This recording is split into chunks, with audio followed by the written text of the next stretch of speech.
Hey guys, there's a storm coming, so this week's video is basically going to be about storm prep. We be faster than Django.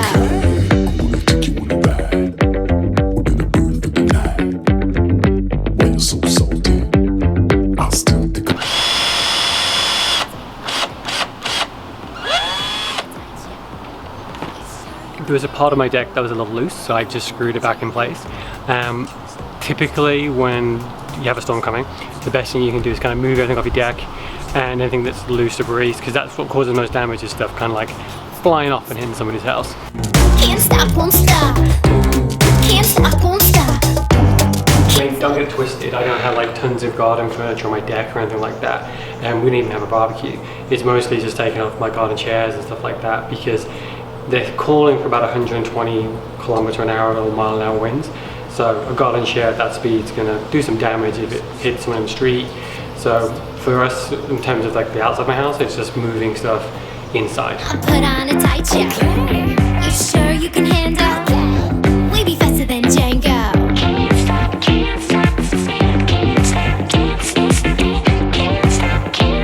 It was only around a year ago when I actually went through the first hurricane I've ever actually been through. I know people locally had Hurricane 1 and White 1, so kind of most people knew what was going to happen, although it was 2003 when that happened, so you know, it's been a long time since we'd experienced something like that.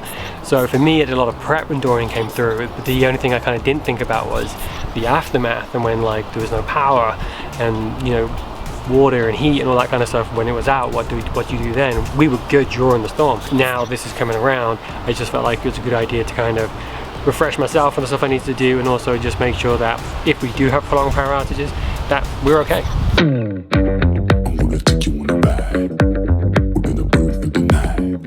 So I think the big thing that helped us last time with Dorian was that Gina and I had charged all our kind of power charges and emergency charges, all our phones and everything prior to the storm, so that we had lots of backup power, because the thing to remember is that we're not far from any people.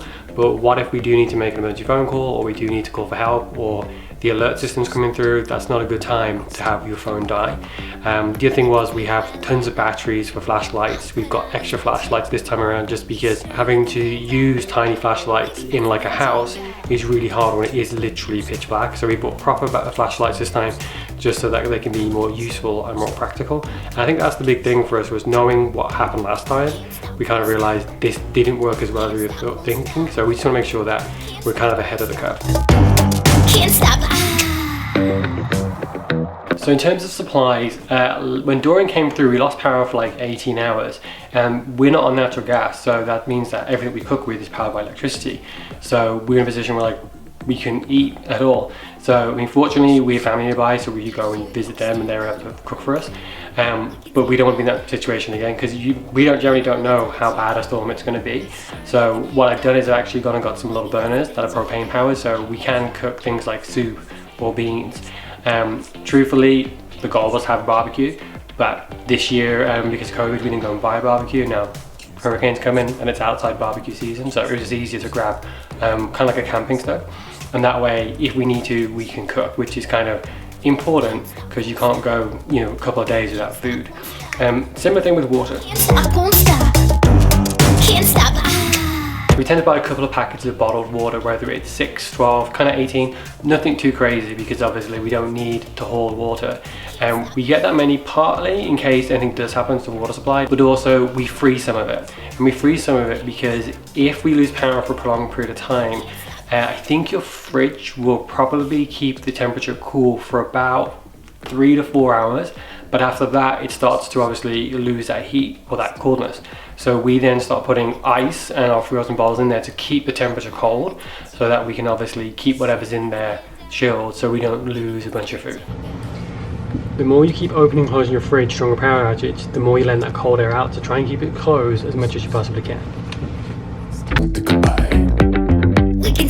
Now when it comes to buying supplies, I think it's important that we all don't panic and we all kind of just remember there's a lot of people trying to do the same thing.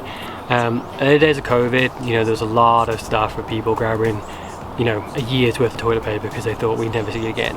And I appreciate when you're scared, you kind of feel like you do what you got to do. But we know at this point, we don't even know how bad a storm is going to be. It might shift between now and when they expect it to land on Tuesday.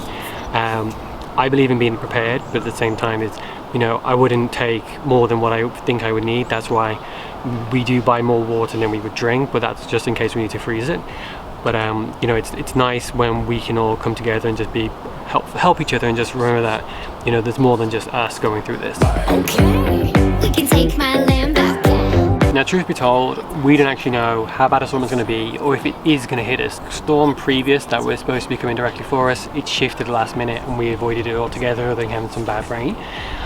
But it does look like Teddy is coming straight for Halifax right now.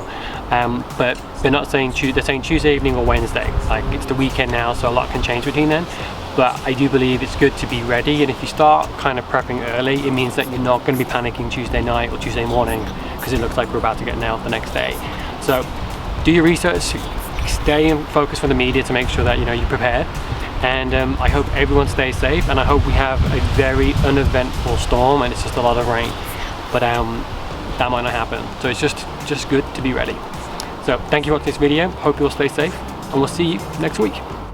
Can't stop.